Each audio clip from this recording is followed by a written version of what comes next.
সম্মানিত দর্শক, আপনাদের সবাইকে ভালোবাসার শুভেচ্ছা জানিয়ে শুরু করতে চাই আমাদের নিয়মিত আয়োজন উই লাভ স্পোর্টস।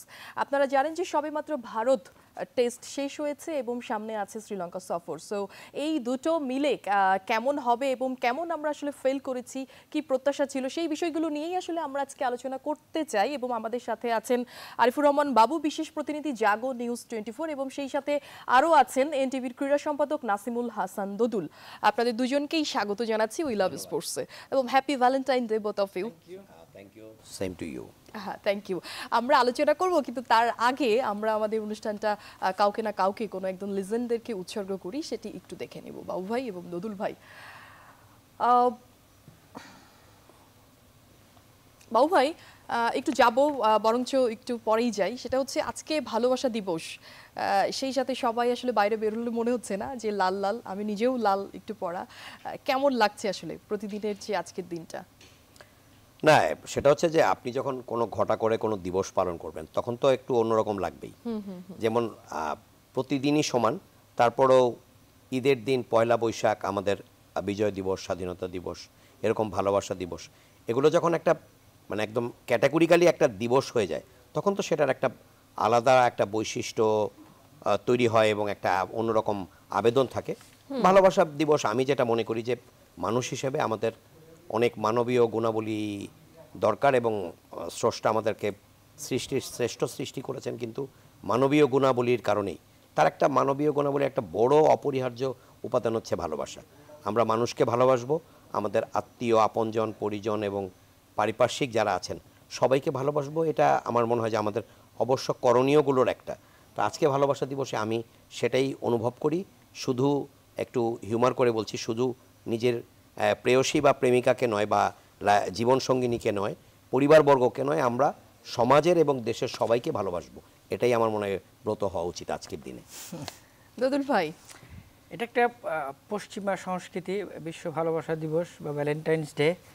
দেশের বাইরে যখন ছিলাম তখন দেখেছি যে একটা চকলেট কালচারের মধ্যে দিয়েই ভালোবাসাটা উদযাপিত হতো। আমরা বাংলাদেশে দেখছি যে এখন বিভিন্ন সময় ফাদার্স ডে, মাদার্স ডে, এই কালচারগুলো আসছে। তবে আমাদের কাছে ভালোবাসার মানে আমাদের বাংলাদেশে আমাদের প্রেক্ষাপটে ভালোবাসার ব্যাখ্যাটা আমার কাছে হচ্ছে যে একজন মানুষ, একজন মা, একজন বাবা তার সন্তানকে ভালোবাসবে, একজন সন্তান তার পিতামাতা, আত্মীয় স্বজনদের ভালোবাসবে, সর্বোপরি দেশের 16 কোটি মানুষ আমাদের বাংলাদেশটাকে ভালোবাসবে। কারণ আমাদের এখন এগিয়ে যাওয়ার সময়, আমরা যদি দেশটাকে ভালোবাসি আমাদের দেশটা এগিয়ে যাবে। বাবু ভাই, আপনি নিউজিল্যান্ড সফরে পুরোটা সময় জুড়ে ছিলেন এবং এরপরে আমাদের ভারত টেস্ট শেষ হয়ে গেল, সেটিও আপনারা দেখেছেন। তার আগে একটা জিনিস বলতে চাই যে দোদুল ভাইয়ের সাথে আমার এই সিটে বসে আমরা আসলে ভারত সিরিজটা আসলে কেমন হবে এবং সেই অ্যানালাইসিস আসলে করে ফেলেছিলাম। তো যেই ফিডব্যাকগুলো তিনি বলেছেন, যা কিছু বলেছিলেন সব কিছুই মোটামুটিভাবে ঘটে গেছে। এবং সেই প্রেক্ষাপটে আজকে দোদুল ভাইয়ের কাছ থেকে শুনবো যে উনি শ্রীলঙ্কা, মানে যেই সফরটা আমাদের আছে সামনে, সেটি আসলে কি কি হবে। কিন্তু আপনার কাছ থেকেই একটু জানতে চাই প্রথমে যে নিউজিল্যান্ডে আমাদের কিছু ভুল ছিল, ভারতে এসেও আমরা হয়তো বা কিছু ভুল করেছি। সব কিছু মিলে আমাদের যে সিরিজটা গেল সেখানে আমরা ড্র কি করতে পারতাম? আপনার প্রশ্নের দুটো ধাপ, নিউজিল্যান্ড ট্যুর এবং এখানে। আমি শেষটা দিয়ে শুরু করি। আমার কাছে মনে হয় এই ম্যাচটা আমরা ড্র করতে পারতাম। আচ্ছা, ড্র করতে পারতাম, এবং কেউ কেউ হয়তো ভারত 1 নম্বর দল, ভারতের অনেক বড় বড় ব্যাটসম্যান আছে, ভারতের স্পিন অ্যাটাক ভালো, পেস অ্যাটাক ভালো, এইভাবে দেখতে চাচ্ছেন। বাট ক্রিকেট কিন্তু যখন মাঠে গড়িয়ে যায় তখন কিন্তু গিভেন ডে টেস্টগুলোতে 5 দিনের প্রতিটি সেশনের কন্টেস্টে হয়। এই ম্যাচের আলোকে যদি আপনি বলেন, আমি বলবো বাংলাদেশ একদম সামারাইজড করে দেই। ভারতকে বাংলাদেশ 550 রানে বেঁধে ফেলতে পারত। জাস্ট ভুলের জায়গাগুলো বলে দিই।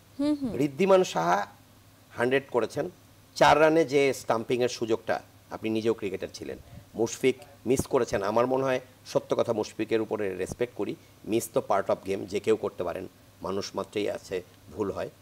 ওইটা আমার মনে হয় সেকেন্ড ডিভিশন ক্রিকেটে ওই স্টাম্পিং মিস হবে না, কারণ ব্যাটসম্যান অনেক আগে ছিলেন।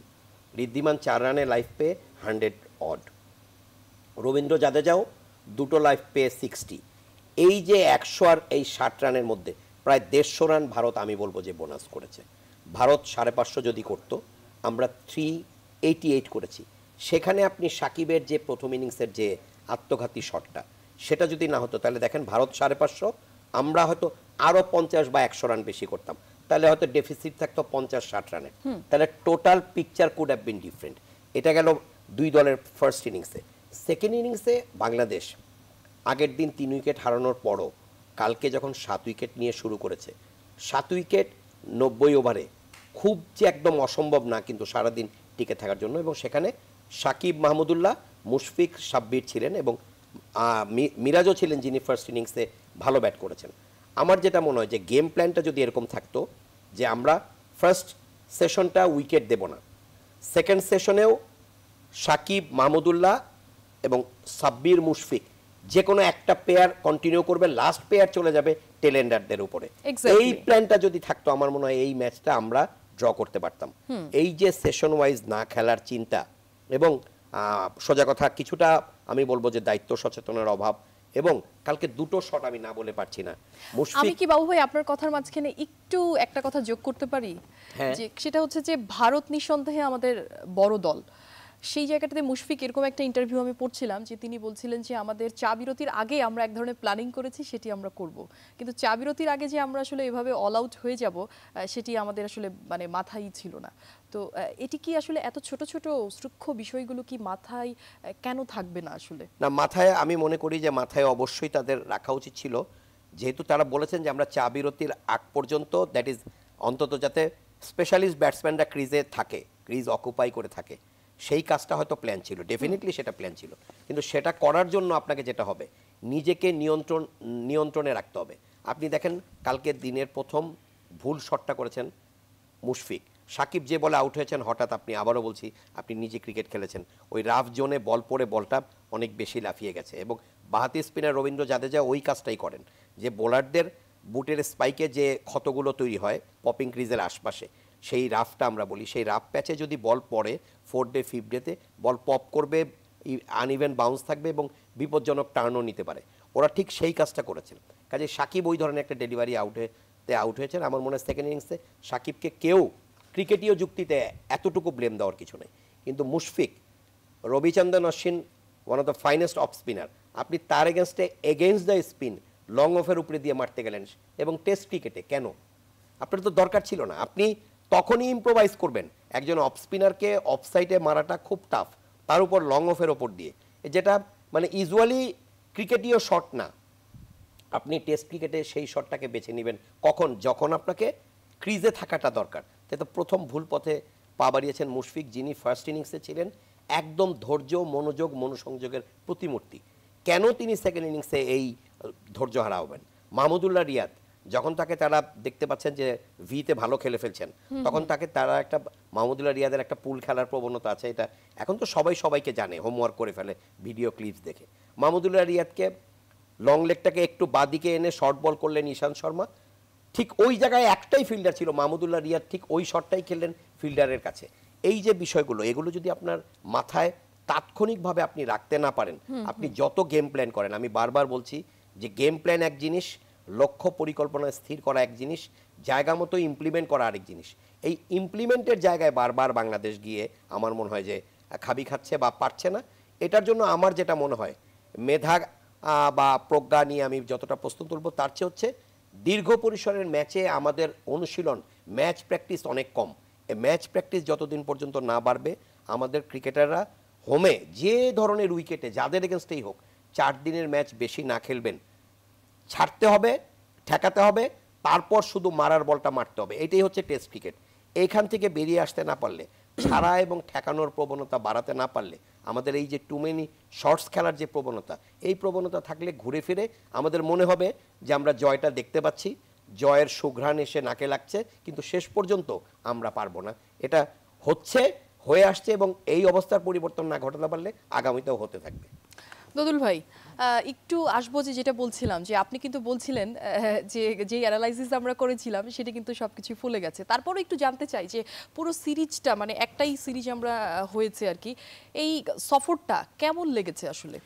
মানে সফরটা কেমন হবে আপনি বলেছিলেন, সব মিলে গেছে। 16 বছর পর বাংলাদেশকে ভারত ডেকেছে, এক্স্যাক্টলি। তো সেই জায়গাটাতে বাংলাদেশের প্রমাণের একটা পালা ছিল। তো সেই প্রমাণের পালাটাতে আমরা ব্যর্থ হয়েছি আমাদের ব্যাটসম্যানদের ব্যাটিং ব্যর্থতায়। এখানে কিছু সেটব্যাক আছে, সেটা হচ্ছে যে টস একটা ফ্যাক্টর ছিল। এক্স্যাক্টলি, আপনি টসটা বলেছিলেন কিন্তু সেটি। যে ভারতের পক্ষে গেল। যদি আজকে টসটা বাংলাদেশ পেত তাহলে কিন্তু ডিফারেন্ট সিনারিও হতো। এই ম্যাচে চতুর্থ দিনে এসে ব্যাট করতো ভারত, এবং সেই জায়গায় বাংলাদেশের তুরুপের তাস হতো মিরাজ, কারণ মিরাজ নতুন বলে বল করে। কিন্তু সিচুয়েশনটা গেছে সম্পূর্ণ তাদের পক্ষে। সেই জায়গাটাতে বাংলাদেশের অনেক ক্যালকুলেটিভ হওয়ার উচিত ছিল। বাবু ভাই যেটা বললো যে বাংলাদেশের টোটাল ব্যাখ্যাটাই করেছে, আমার কথা হলো যে শেষ দিনে এসে বাংলাদেশের একটা নিজেদের প্লেয়ারদের সামর্থ্যের প্রমাণ দেওয়াটা উচিত ছিল, যে আমরা আসলে যে আমাদের কতটা স্কিল, আমরা যে 3টা সেশন ক্রিকেট খেলতে পারি কি না পারি, সেই জায়গাটাতে আমাদের প্রমাণের পালা ছিল। আপনি যদি দেখেন যে ঈশান্ত শর্মা সাব্বিরকে একটু টেম্পটেড করলো যে বলটা এইভাবে না এইভাবে খেলো। আপনি দেখবেন যে সচিন তেন্ডুলকার কখনো কোনো ব্যাটসম্যানের বোলারের সাথে আই কন্ট্যাক্ট করে না, মানে আই কন্ট্যাক্ট হওয়া মানেই ম্যাচ থেকে আপনি সরে যাওয়া, কনসেন্ট্রেশনে ব্রেক করা। ও বলারের সাথে আই কন্ট্যাক্ট করার কিছুক্ষণ পরে আউট হয়েছেন। এই যে জায়গাগুলোতে বাংলাদেশ অনেক অনেক অনেক অনেক দূরে। আপনি দেখবেন যে ভারতে যখন এই টেস্টটা চলছিল তখন কিন্তু আমরা স্টার স্পোর্টসের আরেকটা টিভিতে দেখছিলাম যে ভারতীয় প্লেয়াররা আরেকটা ম্যাচ খেলছিল, অর্থাৎ তাদের জাতীয় প্লেয়াররা কিন্তু বাইরোটেড খেলার ভেতরে আছে, আর আমাদের দেশের প্লেয়াররা বিসিএল খেলতেই চায় না।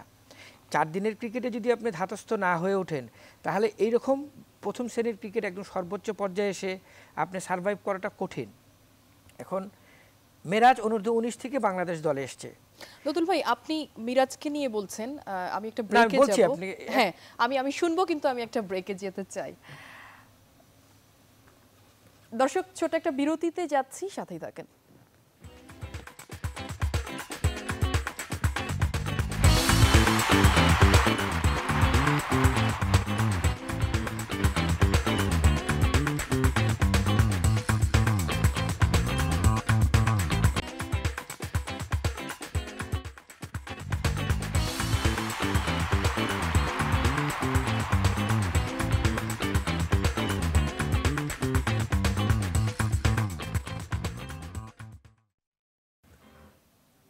বিরতির পর আরো একবার স্বাগত জানাচ্ছি। দোদুল ভাই, মিরাজ অনূর্ধ্ব 19 থেকে বাংলাদেশ জাতীয় দলে খেলছে। ভারতের এই টেস্টটাতে সে যেখানে নেমেছে সেখানে প্রতিপক্ষ দল ভারত কিংবা উইকেটে ক্র্যাক আছে, ডার্ক স্পট আছে, এটা কোনো বিষয় না। আপনি বাংলাদেশ জাতীয় দলের একজন প্লেয়ার, পেশাদার প্লেয়ার, আপনাকে সার্ভাইভ করতে হবে। সার্ভাইভ করে আসাটা হচ্ছে আপনার কাজ, সেই কাজটা আপনি করতে টোটালি ব্যর্থ হয়েছেন। সাব্বির এবং রিয়াদের একটা অবধারিত ডিউ ছিল রান করার, মানে যেহেতু তারা প্রথম ইনিংসে ফেল, তো সুতরাং সেই জায়গাতে তারা দুজনই ব্যর্থ হয়েছেন। তাদের তো শট মারার কথা না আজকে কথা হচ্ছে যে আপনি সময়টা কিভাবে কিল করবেন, কোন বলটা ছাড়তে হবে, কোন বলটা খেলতে হবে। এই জায়গাটার ভিতর এই ছোট্ট অনেক পার্থক্য বাংলাদেশের। আমি দেখলাম যে মাহমুদুল্লাহ রিয়াদকে ঈশান্ত শর্মার কিছু বাইরের বল যেগুলো কোনো দরকারই নেই, 3টা স্লিপ, কিন্তু সেই জায়গাও সে খোঁচা মারার চেষ্টা করছে। এই জায়গা কোনো দরকারই নেই, অর্থাৎ আপনি যেই বলটা বাইরে চলে যাবে সেই বলটা বুঝতে হবে যে এই বলটা আমি ছেড়ে দিব, এই বলটা আমি খেলবো। সেই জায়গাটাতে বাংলাদেশ টোটালি ব্যর্থ হয়েছে। একটা সময় আমি দেখলাম যে ইন্ডিয়ান বিরাট কোহলি এবং ইন্ডিয়ান টিম এত এগ্রেসিভ, এত অ্যাটাকিং, এবং তারা পাগল হয়ে যাচ্ছিল উইকেটগুলো নেওয়ার জন্য। তারা বলাররা কিন্তু 4টা দিন ধরে বোলিং করছে, তারা কিন্তু টায়ার্ডও ছিল, বুঝছেন। এই জায়গাটাতে যদি বাংলাদেশ ক্যাশ করতে পারতো, যে ওরা এত ফ্রাস্ট্রেটেড হয়ে যাচ্ছে, উইকেট পাচ্ছে না, ওরা নানা ধরনের টেম্পটেড, আপনাকে এমনকি অশ্বিনকে দেখলাম যে ডার্ক স্পট থেকে লেগ স্পিন করাচ্ছে, মানে ওই স্পটটার থেকে যাতে বল আনইভেন হয়, যেটা সাকিবের হলো। এই জায়গাতে বাংলাদেশ যদি একটু পেশেন্স হয়ে একদম বকডাউন হয়ে যদি খেলতো, তাহলে এই টেস্টটা যদি ড্র হতো তাহলে তো আমাদের জয়ের সমান ছিল। কিন্তু সেই সুযোগটা, এবং আমি যেটা বললাম যে নিউজিল্যান্ডও আমরা সুযোগ হারিয়েছি, ভারতের মাটিতেও আমরা সুযোগ হারিয়েছি। তার মানে কি আমাদের প্রমাণের পালাটা ছিল, আমাদের যে অ্যাবিলিটি আছে, আমাদের যে সামর্থ্য আছে, সেই জায়গাটাতে আমরা প্রমাণ করতে পারিনি। আমার এখন একটা প্রশ্ন হচ্ছে, বাবু ভাই আছে, বাংলাদেশের ক্রিকেটের অনেক লোক আছে, বাংলাদেশের ক্রিকেট টেস্ট ক্রিকেটে ভালো করতে হলে নতুন কোনো উদ্ভাবনী শক্তি দরকার। আপনি যদি স্পেন ফুটবলকে দেখেন, যে স্পেন ফুটবল কিন্তু একসময় খুব ভালো ফুটবল খেলতো না, কিন্তু স্পেন যখন পাওয়ার ফুটবল এবং ল্যাটিন ফুটবলটাকে মিশেল করলো তখন তারা ওয়ার্ল্ড কাপ পেল। 96-এ পিন ছিটিংয়ে নিয়ে আসলো কালো ভিতারান এবং জয় সেরিয়া, এগুলো কিন্তু উদ্ভাবনী জিনিস। সুতরাং বাংলাদেশের এখন উচিত আমাদের সেন্টার উইকেটে প্র্যাকটিসের ধরনটা বদলানো। সারাদিন একটা স্পিন ট্র্যাকে বাংলাদেশের স্পিনাররা বোলিং করবে, একটা ব্যাটসম্যান শুধু ব্যাট করবে, তাকে টার্গেট ধরে ধরে দিবে সেশন ওয়াইজ, সে শুধু সারাদিন ব্যাট করবে। This is the practice. আপনি শুধু নেটে গেলেন, ওই যে মেশিন বোলিং প্র্যাকটিস করলেন, একটু দৌড়ালেন, এটা দিয়ে বাংলাদেশের কিছু হবে না। বাংলাদেশের এখন ওই রকম একটা পেস উইকেট, একটা স্পিন উইকেট, এর ভিতর থেকে তোমাকে সার্ভাইভ করতে হবে টার্গেটগুলো নিয়ে। এরকম অনুশীলনের ভিতরে যদি প্রতিদিন নিয়মিত করতে থাকে, তাহলে যখন আপনি ফাইনালি এইরকম উইকেট পাবেন, তখন ওই প্র্যাকটিসটা আপনার কাজে আসবে। বাবু ভাই, যে বারবার সুযোগ হারাচ্ছি, শ্রীলঙ্কাতেও কি সেই সুযোগ আমরা হারাবো মনে হচ্ছে এরকম কিছু? আরেকটা জিনিস একটু যোগ করতে চাই, শুনে নিই আগে। না, আমি শ্রীলঙ্কায় হারানোর চিন্তাটা করতে চাই না। আচ্ছা। কারণ আমি বিশ্বাস করি বাংলাদেশ নিউজিল্যান্ডে যে ক্রিকেটটা খেলেছে, আমি ছিলাম সেখানে, আমাদের বাংলাদেশ থেকে অনেকেই গিয়েছিলেন, প্রিন্ট, ইলেকট্রনিক্স এবং অনলাইনের। সেটা হচ্ছে যে নিউজিল্যান্ডে যে যাই বলুক, শেষ পর্যন্ত আমরা কন্ডিশনের সঙ্গে অ্যাডাপ্ট করতে পারিনি, একদম শেষ দিন পর্যন্ত না। নিউজিল্যান্ডে যেই পেসে বল আসে এবং যে বাউন্সটা আসে, ন্যাচারালি আমাদের সাবকন্টিনেন্টে ওই জায়গাটা থেকে এতটা বল ওপরে থাকে না। সেটা আপনি ধরেন কখনো পাজরে চলে আসে, কখনো চেস্ট হাইটে, কখনো ফেসে, কখনো মাথায় চলে আসছে। মুশফিক তো হেড ইনজুরি হলেন। এগুলো কিন্তু এই যে 5 দিনের টেস্ট, মানে একটা মিনি হসপিটাল হয়ে গেছে। এরকম ডেডলি বাউন্স কিন্তু এরকম হয় না। তো আমার মনে হয় যে বাংলাদেশের ওই জায়গাটা একটা সমস্যা ছিল, কন্ডিশনের সাথে আমরা খাপ খাওয়াতে পারিনি, আর জায়গা মতো প্রপার অ্যাপ্রোচ অ্যান্ড অ্যাপ্লিকেশনটা ছিল না। বাট এখানেও আমরা পারিনি। বাট শ্রীলঙ্কায় আমি এই কারণে এক্সপেক্ট করব, বাস্তবতা হচ্ছে নিউজিল্যান্ড তাদের মাটিতে এবং ভারত তাদের মাটিতে যতটা স্ট্রং, শ্রীলঙ্কা ততটা স্ট্রং না, আমি সেটা বলবো না। বাট শ্রীলঙ্কার সেই শক্তির জায়গাগুলো কমে গেছে। আচ্ছা। সেই মানে রথি মহারথীরা তো এখন অনেকেই নেই, সাঙ্গাকারা নেই, মাহেলা নেই, জয়সূরিয়া পর্বত অনেক আগে শেষ হচ্ছে, মুরালি নেই, চামিন্দা ভাস নেই, ইভেন মালিঙ্গা মাত্র ইনজুরি কাটিয়ে এসছেন। কাজে শ্রীলঙ্কার টিম কিন্তু একটা অন্তর্বর্তীকালীন সময়ের মধ্য দিয়ে যাচ্ছে, নিজেদের খুঁজে ফেরার সংগ্রামে কিন্তু লঙ্কানরা। এই সময়ে শ্রীলঙ্কানরা আমি বলবো যে স্লাইট অগোছালো, এবং তারা নিজেরাই কিন্তু এখন নিজেদের সঙ্গে লড়াই করছে, নিজেদের খুঁজে পাবার সংগ্রামে। তো আমরা যদি ভারত এবং নিউজিল্যান্ডে যে কাজগুলো ঠিক মতো করতে পারিনি, জাস্ট সেই পিন পয়েন্টগুলো যদি আমরা একদম নির্ধারণ করে সেই সলিউশনগুলো যদি করি, যেটা দোদুল বললেন, আমিও বললাম, যে বাংলাদেশ সুযোগ তৈরি করছে, কালকে মুশফিক বলেছেন, সুযোগ তৈরি করছেন নিজেদের মেধা প্রজ্ঞা দিয়ে, কিন্তু সেটাকে কাজে লাগিয়ে একদম সাফল্যের বন্দরে পৌঁছানো সম্ভব হচ্ছে না। এটা কিন্তু কিছু কিছু জায়গায় মনোযোগ এবং সামর্থ্যও কিন্তু একটু ঘাটতি আছে। আপনি যত কথাই বলেন, আপনি এখনও আমরা ওই দল হইনি যে নিউজিল্যান্ড এবং ইন্ডিয়ায় গিয়ে একেবারে বলে কয়ে ভালো খেলবো। বাট সুযোগ যখন আপনি তৈরি করবেন, এটাকে অ্যাবল করতে হবে। তা আমার যেটা একদম বটম লাইনের কথা হচ্ছে যে ভারত এবং নিউজিল্যান্ডে যা হয়নি, সেই কাজগুলো যদি অসমাপ্ত গল্পের মতো আমরা যদি শ্রীলঙ্কায় ফিনিশ করতে পারি, দ্যাট ইজ শ্রীলঙ্কায় ব্যাটিং, বোলিং এবং ফিল্ডিংয়ে আপনি এরকম ক্যাচ ফেলে দিবেন, গন্ডায় গন্ডায় ক্যাচ পড়ে যাবে, স্টাম্পিংয়ের সুযোগ মিস করবেন, দুইজন ব্যাটসম্যান ক্রিজের মাঝখানে দাঁড়িয়ে গেছে, যে কোনো একজনকে রান আউট করা যায়, সেই রান আউটটা অ্যাবল করতে পারবেন না, আপনি ওয়েল সেট হয়ে উইকেট গিফট করে আসবেন। এই ধরনের ভুলগুলো যদি না হয়, তাহলে আমার মনে হয় শ্রীলঙ্কায় 3টাই তো সিরিজ আছে, ওয়ানডে, টি20 এবং টেস্ট, অন্তত 2টো সিরিজে বাংলাদেশ জয়ের আশা করতেই পারে। এবং আমি অত্যন্ত আশাবাদী যে বাংলাদেশ শ্রীলঙ্কা থেকে মানে দ্যাট ইজ 3 সিরিজের অন্তত 2টা জিতে দেশে ফিরবে। দোদুল ভাই, মুশফিকের কথাটা আমরা একটু বলছি আর কি, যে আপনার কাছে এই মুশফিকের ক্যাপ্টেন্সিটা আসলে ইদানিংকালে কেমন লাগছে? যে সে কি পারফেক্টলি, নাকি কোথাও কোনো ঘাটতি আছে? টেস্ট চলাকালীন বোর্ড প্রেসিডেন্ট ভারতে গিয়ে ডিউরিং ম্যাচ বলেছে যে বাংলাদেশ টিমের কি কি ব্যর্থতা আছে। আমি এই জায়গাটায় ওনাকে সমর্থন করি না। মানে খেলা চলাকালীন কোনো বোর্ড প্রেসিডেন্টের মানে খেলোয়াড়দের নিয়ে স্পিন কোচ না, যাই হোক, এই বিষয়গুলো বিরত থাকাটা উচিত। এখন ঘটনা হচ্ছে যে মুশফিক বাংলাদেশের একটা ব্যাটিং স্তম্ভ, এবং তার যে লড়াকু মানসিকতা কীরকম, এটা কিন্তু এই টেস্টে প্রমাণ হয়েছে। সুতরাং মুশফিককে বাংলাদেশের অধিনায়ক সরাবে কি সরাবে না, এটা মুশফিকের সাথে কথা বলে, কারণ মুশফিককে যদি কিপিং থেকে সরিয়ে দেওয়া হয়, তাহলে তার ব্যাটিংয়ে একটা প্রভাব পড়ে। তাকে গুড বুকে নিয়ে তার সাথে আলোচনা করে একটা সিদ্ধান্ত নিতে পারে যে বাংলাদেশ সেই জায়গাটাতে যদি না করে, তাহলে বাংলাদেশের টিমের ভিতরে একটা আনরেস্ট থাকবে, যে আনরেস্টটা আপনি সচরাচর আপনি মিট আপ করতে পারবেন না, চাইলেও পারবেন না। যেটা অনেক বড় বড় টিম, কিন্তু আপনি যদি দেখেন যে নিউজিল্যান্ডের ড্যানিয়েল ভেট্রি যখন টিমটা ছিল, তখন টিমটা ভালো করছিল না, ইভেন রস টেলর্সের অধীনেও ভালো করছিল না, কিন্তু ম্যাককালাম আসার পরে টিমটা রাতারাতি চেঞ্জ। লিডারশিপ একটা ফ্যাক্টর মানে ওয়ার্ল্ড ক্রিকেটে। বাংলাদেশের টেস্ট ক্রিকেটে যে অধিনায়ক হোক তার অধিনায়কের তিনি নানা ধরনের প্রশ্ন আছে, ফিল্ড সেটিং, বোলিং চেঞ্জিং, এবং আমাদের যে দুর্বল বোলিং ইউনিট মানে পেসাররা, আপনি যদি দেখেন যে ঈশান্ত শর্মা কত নিখুঁত নিয়ন্ত্রিত, উমেশ কত নিয়ন্ত্রিত বল করেছে, বাউন্সার যেগুলো দিয়েছে স্কোয়ার লেগ নিয়ে প্লেয়ার নিয়ে, সেই জায়গায় আমরাও দিয়েছি কিন্তু আমাদের ওই জায়গায় প্লেয়ার ছিল না, ওরা মেরে দিয়েছে। অনেক অনভিজ্ঞ, দুই জায়গায় কিন্তু পার্থক্য। সুতরাং ইন্ডিয়ার কোয়ালিটি বলাররা যেটা পেরেছে আমরা সেটা পারিনি। আমাদের চেঞ্জ করলে যে সব কিছুর পরিবর্তন হবে তা না। শ্রীলঙ্কা সফরটা বাংলাদেশের জন্য খুবই গুরুত্বপূর্ণ, বিশেষ করে ওয়ানডে এবং টি-20। আমি মনে করি বাংলাদেশ বিশ্বের যে কোনো ওয়ানডে দলকে হারানোর ক্ষমতা রাখে। শ্রীলঙ্কার মাটিতে বাংলাদেশ ওয়ানডে জয়ের সক্ষমতা আছে। টি-20তেও বাংলাদেশ খারাপ করবে তা না। তবে শ্রীলঙ্কা এমন একটা দল, এই দলের যখন সেরা দলটা ছিল সেই দলের বিপক্ষেও আমরা জয়ের সুযোগ তৈরি করেছিলাম কিন্তু ধরে রাখতে পারিনি। মানে আমরা শ্রীলঙ্কার সাথে সবসময় ভালো খেলি, ওই মোমেন্টামগুলো মিস করেছি অতীতে। কিন্তু এবার আমরা চাই না যে ওয়ানডে এবং টি-20তে আমরা সিরিজটা হেরে আসি, আমরা চাই এই সিরিজটা যাতে জিতে আসি। তবে টেস্টটা বাংলাদেশের জন্য কঠিন, বিকজ ওদের কাছে রঙ্গনা হেরাতের মতন একজন স্পিনার, পরীক্ষিত ওদের মাটিতে স্পিনার আছে, যেখানে বাংলাদেশের সাফল্য পাওয়াটা কঠিন। তবে বাংলাদেশের টিম কম্বিনেশন নিয়ে কোচ হাথুরু সিং যেই মনোভাবটা দেখান, সেই জায়গাটা থেকে তার সরে আসতে হবে। আপনি দেখেন যে করুণ নায়ার 300 করার পরও অজিঙ্কা রাহানে কিন্তু ইন্ডিয়ান টিমে, ঋদ্ধিমান শাহর মতন কলকাতার একটা ছেলে ভারতীয় টিমে। এখানে ক্যাপ্টেনের একটা গুরুত্ব দেওয়া হয়, বাংলাদেশের টিমটা সিলেকশন করে কোচ একা। এই জায়গায় আমার মনে হয় যে অধিনায়ক, যেটা আমরা ইমরান খানকে দেখেছি, কপিল দেব, সৌরভ গাঙ্গুলি বলেন, যারা বড় বড় ক্যাপ্টেন ছিলেন ওয়ার্ল্ডের, রিকি পন্টিং বলেন, তারা টিম সিলেকশন করে।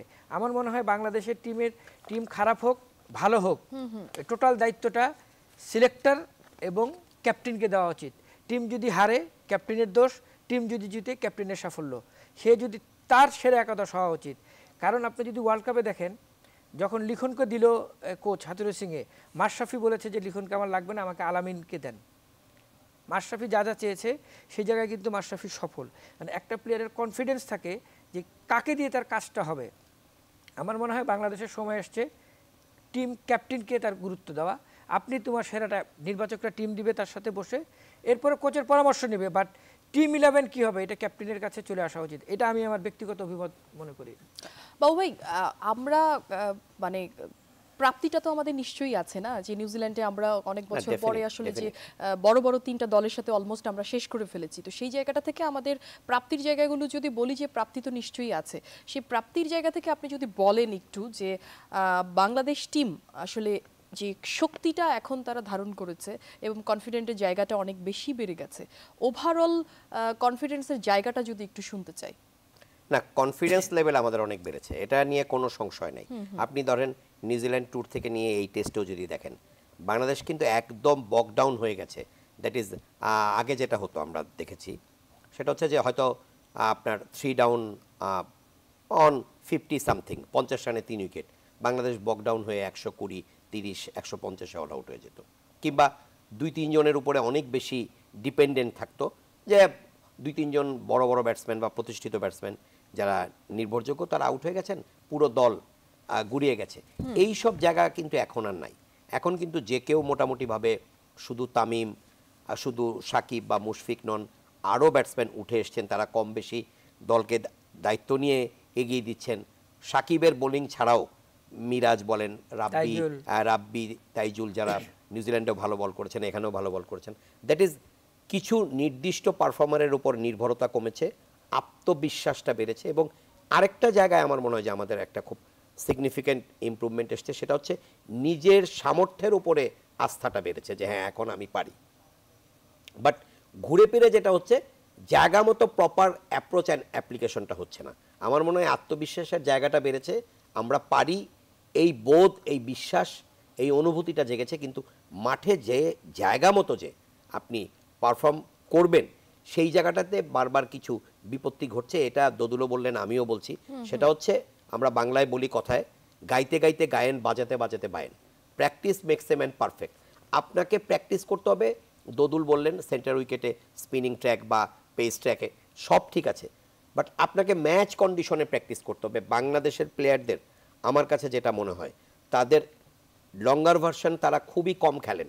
এটা একদমই আমার মনে হয় এই মুহূর্তে মূল সমস্যার কেন্দ্রবিন্দু, অন্যতম সমস্যার কেন্দ্রবিন্দু। আপনি নির্বাচন নিয়ে প্রশ্ন থাকবেই। পৃথিবীতে কতগুলো জিনিস সবসময় প্রশ্ন সাপেক্ষ। একটা হচ্ছে এলবিডব্লিউ ডিসিশন। আপনি কোনোদিন, আপনি নিজে ক্রিকেটার ছিলেন, কোনো ব্যাটসম্যান লেগ বিফোর উইকেট হয়ে মনে করেন না যে তিনি আউট ছিলেন। সবারই প্রায় ধারণা কি জানি বল বোধহয় বেরিয়ে যেত, হাইটটা বেশি ছিল কিংবা আমি একটু বেশি স্ট্রেচ করেছি। নির্বাচনও এরকম, আপনি যত বড় বড় নির্বাচকরা দল সাজান না কেন, আমার আপনার মনে হবে না এর জায়গায় ওকে নিলে ও থাকলে আরও ভালো হতো। এইগুলো ছিল, আছে, থাকবে, বাট আপনাকে তো জায়গা মতো পারফর্ম করতে হবে। আমার যেটা মনে হয় বাংলাদেশের প্লেয়াররা ওয়ানডে এবং টি-20-তে তাদের আত্মবিশ্বাসও বেড়েছে, তারা পারফর্ম করতে করতে শিখেছেন। কিন্তু লঙ্গার ভার্সন তারা এত কম খেলেন। আমাদের এনসিএল যেটা ন্যাশনাল লিগ এবং বিসিএল বাংলাদেশ ক্রিকেট লিগ, আপনি দেখবেন বাংলাদেশের যে লটটা নিউজিল্যান্ড এবং ভারত সফর করে এসছে তার একটা বড় অংশ তারা কোনো না কোনো কারণে হয়তো বা খেলেনি না। কারো ব্যাক পেইন, কারো হাতে ব্যথা, কারো ফিটনেসের সমস্যা। এবং আমি খুব আপনার মাধ্যমে খুব দৃঢ়ভাবে জানাতে চাই, সেটা হচ্ছে যে আমাদের যারা ফিজিও এবং ট্রেনার আছেন, আমি খুব দুঃখজনকভাবে বলছি, আমি এটা খেয়াল করেছি, তারাও অদ্ভুত অদ্ভুত সব যুক্তি দাঁড় করান যে অমুকের এই টুর্নামেন্টটা খেলা যাবে না, তার ব্যাক পেইন বা তার ফিটনেসের সমস্যা আছে। আমার মনে হয় এটা ক্রিকেট অফিসের এবং বোর্ড প্রেসিডেন্টেরও কথা বলে যে আমাদের প্লেয়ারদের একদমই বলা চলে একদম নিষেধাজ্ঞা আরোপের মতো, যে তাদেরকে একদম খুব বিপদে না থাকলে কেউ তাকে বাধ্যতামূলকভাবে অন্তত 10টা দীর্ঘ পরিসরের ম্যাচ খেলতে হবে। আপনি বলবেন যে সেখানে উইকেট ভালো থাকে না, অপোনেন্টের বোলিং টেস্ট মানেন না, অসুবিধা নাই। আমি আর দোদুল হাসতে হাসতে একটা কথা বলছিলাম, আমরা ক্যারিয়ার শুরু করেছি কায়সার হামিদ, মুন্না, সাব্বির, রুমি, মিরাজুল আবেদিন, নান্নু, আকরাম খান, বুলবুলদের সাথে কথা বলে তাদের ইন্টারভিউ নিয়ে। তারপরে কিন্তু আমরা একটা পর্যায়ে গিয়ে ইমরান খান, অর্জুনা রানাতুঙ্গা, সৌরভ গাঙ্গুলির পাশেও দাঁড়িয়েছি। আপনি দ্যাট ইজ আমাদের শুরুটাও কিন্তু ঘর দিয়েই হয়েছে। আমাদের পেশার কথা বলছি, আমিও কিন্তু 96-এ ইমরান খানের পাশে গিয়ে দাঁড়িয়েছি। তো একটা কথা কি, আমাদের প্লেয়াররা যদি নিজের ঘরে নিজেকে তৈরি না করেন, তার যে আমরা যে লুফলসগুলো বললাম, যে স্পিনের এগেনস্টে কোনটা বকডাউনে ডিফেন্স করবে, সলিড ডিফেন্স হবে, কোনটা ছাড়বে, পেস বলে কোনটা বডি লাইনে বল আসলে শরীর বাঁচাবো, সফট হ্যান্ডে খেলবো, পুল হুক করার আগে দেখে নিব ফিল্ডারের পজিশন, এইগুলো যদি আপনি ডোমেস্টিক ক্রিকেটে করতে না পারেন, এই অভ্যাসটা যদি আপনার ডোমেস্টিক ক্রিকেটে না জন্মায়, আপনি শুধু 5 দিনের ক্রিকেটে হঠাৎ ঈশান শর্মা, উমেশ যাদবরা আর ভুবনেশ্বররা যখন বল করতে থাকবে, তারা কিন্তু একটা প্রপার প্ল্যান এবং একটা চেইনে বল করে। ভুবনেশ্বর সুইং বোলার, ঈশান শর্মা আপনাকে বাউন্স দিয়ে ভোগাবে, উমেশ যাদব উপরে উপরে বল করবে। এই যে প্ল্যান, দোদুল ভাইয়ের কাছ থেকে শুনতে চাই বাবু ভাই, যে দোদুল ভাই আপনার কাছে এই জিনিসটা কি মনে হয় যে আমরা অনেক সময় যে বারবার করে একটা কথা বলছি, সেম জিনিসটা আপনার কাছেও, যে আমরা বলছি যে আমাদের পাইপলাইনে অনেক প্লেয়ার আছে, আমাদের অনেক ব্যাটসম্যান, অনেক বোলার, হ্যাঁ, কিন্তু সেগুলো কিন্তু আমরা কি আদৌ দেখতে পাচ্ছি? এবং নাজমুল হাসান পাপন বারবারই বলছেন যে 3টা হয়তো স্কোয়াড তিনি করবেন, যে 3টা পাইপলাইনের মতো খেলা হবে, সেই জায়গাটা থেকে আমাদের ওই এত প্লেয়ার কি আছে? যে কথাটা অ্যাড্রেস করলো, এই কথাটা তো আমরা অনেকদিন ধরে বলে আসছি।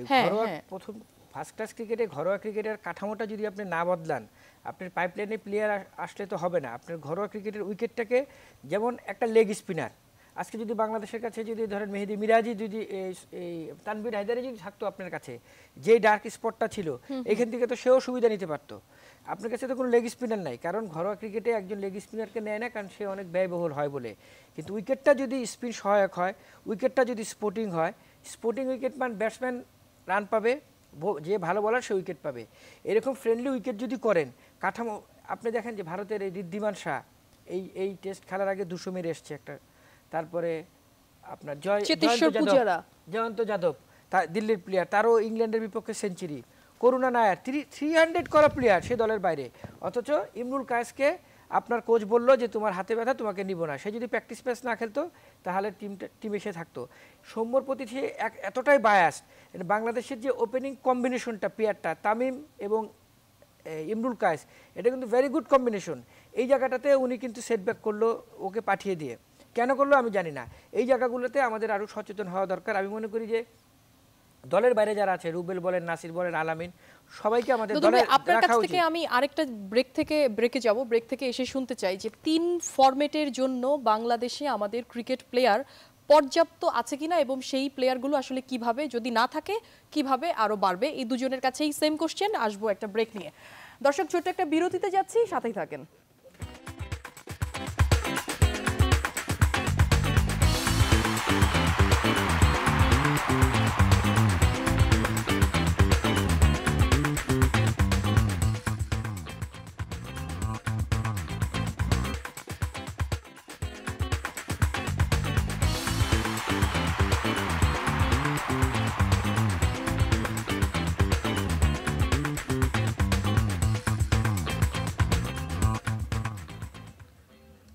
বিরতির পর আরো একবার স্বাগত জানাচ্ছি উই লাভ স্পোর্টসে।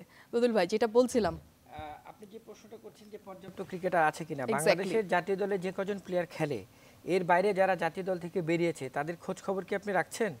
আপনি আজকে শাহরিয়ার নাফিস কোথায়, আজকে আব্দুর রাজ্জাক কোথায়, আজকে আলামিন কোথায়, বা যারা যারা বাংলাদেশ জাতীয় দল থেকে বেরিয়ে গেছে তারা আজকে কোথায়?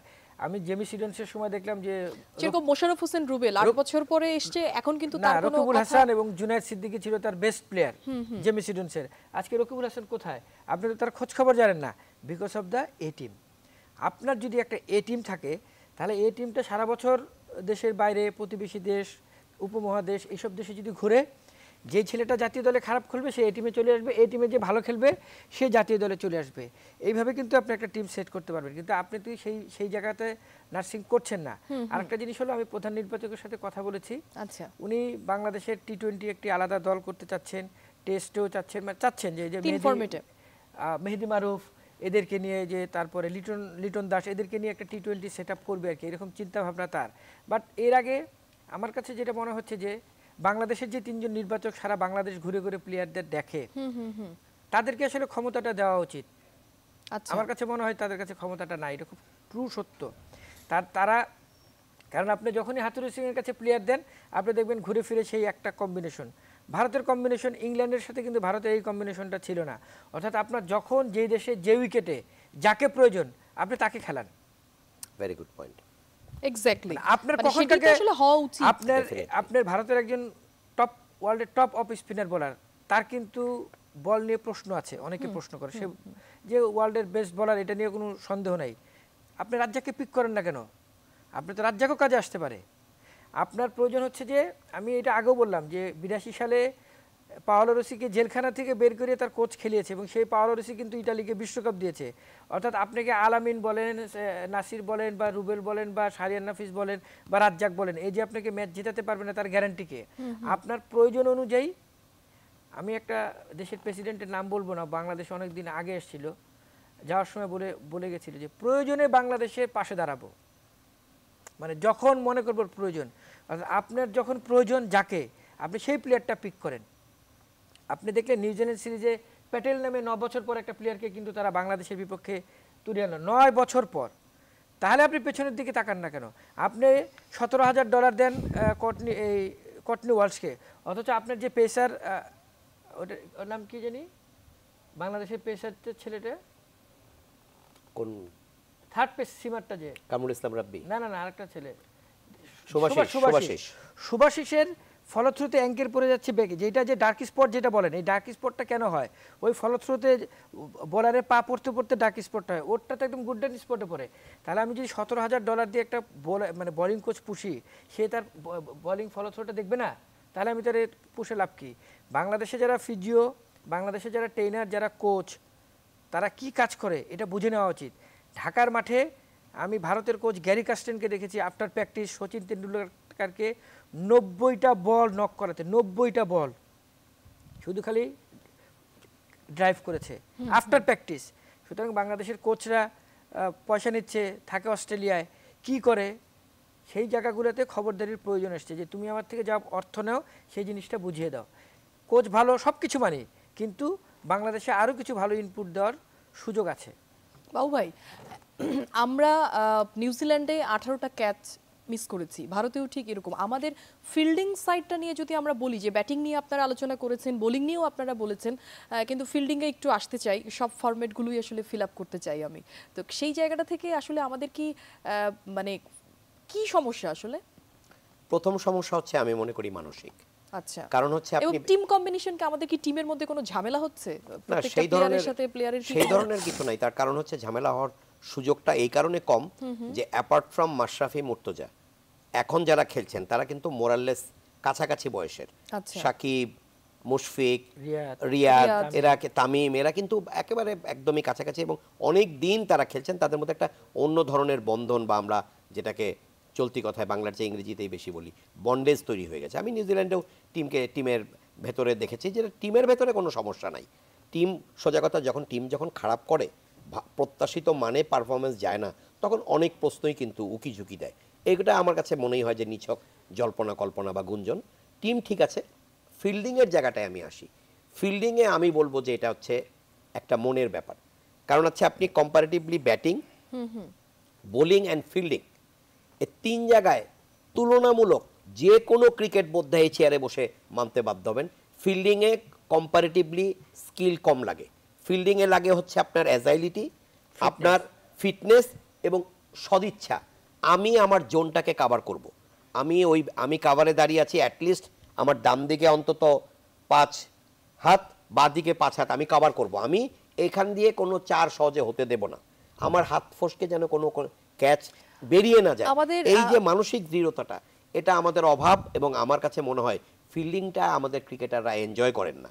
এবং আমাদের যারা কোচেস আছেন, স্পেশালি যারা ফিল্ডিং কোচ বা ট্রেনার বা ক্যাচ প্র্যাকটিস করান, তারা আমার কাছে মনে হয় দোদুল একটা ভালো কথা বলেছেন, প্রথাগত প্র্যাকটিস করান, বাট ম্যাচ কন্ডিশনে স্লিপ আমি ফিল্ডারদের বাবু ভাই কিরকম। একটু শুনবো, কিন্তু তার আগে একটু বলতে চাই যে আমরা আসলে বলছিলাম যে আমাদের একজন এই অনুষ্ঠানটা যখন আমরা করি তখন একজনকে আসলে একটু উৎসর্গ করি। ফিল্ডিং এর কথাটা এই জন্যই আনলাম যে জন্টি রোডসের কথা নিশ্চয়ই এটা সবাই জানে, তার ফিল্ডিং তো সেই রকম তার প্রভাবিত আমাদের প্লেয়ারদের মধ্যে আছে কিনা সেটি একটু আপনার কাছে শুনবো। তার আগে দর্শক আপনাদের কাছে যেতে চাই যে দক্ষিণ আফ্রিকার কিংবদন্তি ক্রিকেটার জন্টি রোডস ব্যাটে কিংবা বলে নয়, তিনি ক্রিকেট বিশ্বে সমাদিত তার ফিল্ডিং দিয়ে। আমাদের আজকের অনুষ্ঠান তার প্রতি শ্রদ্ধা জানাচ্ছি। জোনাথন নীল জন্টি রোডস দক্ষিণ আফ্রিকার কিংবদন্তি ক্রিকেটার। দীর্ঘ 11 বছরের ক্রিকেট ক্যারিয়ারে যতটা না ব্যাট হাতে আলো ছড়িয়েছেন, তার চেয়ে বেশি চমক দেখিয়েছেন দুর্দান্ত সব ফিল্ডিংয়ে ব্যাটসম্যানদের নাস্তানাবুদ করে। ডানহাতি এই ব্যাটসম্যান 1969 সালের 27 জুলাই দক্ষিণ আফ্রিকার পিটার ম্যারিটসবার্গে জন্মগ্রহণ করেন। নাটালের প্রাদেশিক দল ছাড়াও কোয়াজুলু নাটাল এবং গ্লাস্টারশায়ারের হয়ে খেলেন প্রথম শ্রেণীর ক্রিকেট। জন্টি রোডসের টেস্ট ক্রিকেটে অভিষেক 1992 সালের 13 নভেম্বর ডারবানে ভারত ম্যাচ দিয়ে।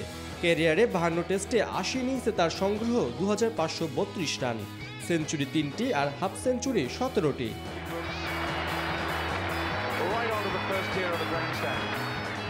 ওডিআই ক্যারিয়ারও বেশ সমৃদ্ধ এই প্রোটিয়ার। 245 ম্যাচের অভিজ্ঞতা সম্পন্ন এই ব্যাটসম্যানের নামের পাশে আছে 5935 রান, 2টি শতকের পাশাপাশি রয়েছে 33টি অর্ধশতক।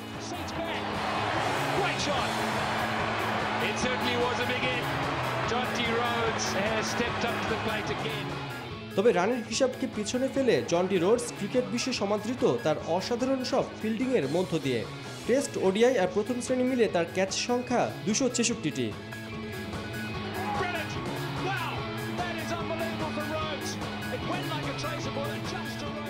জন্টি রোডসের পাশে আরও আছে দারুণ এক রেকর্ডের কীর্তি। 93-তে ওয়েস্ট ইন্ডিজের বিপক্ষে 5 ক্যাচ নিয়ে এক ম্যাচে সর্বাধিক ক্যাচে রেকর্ড করেন এই প্রোটিয়া ক্রিকেটার।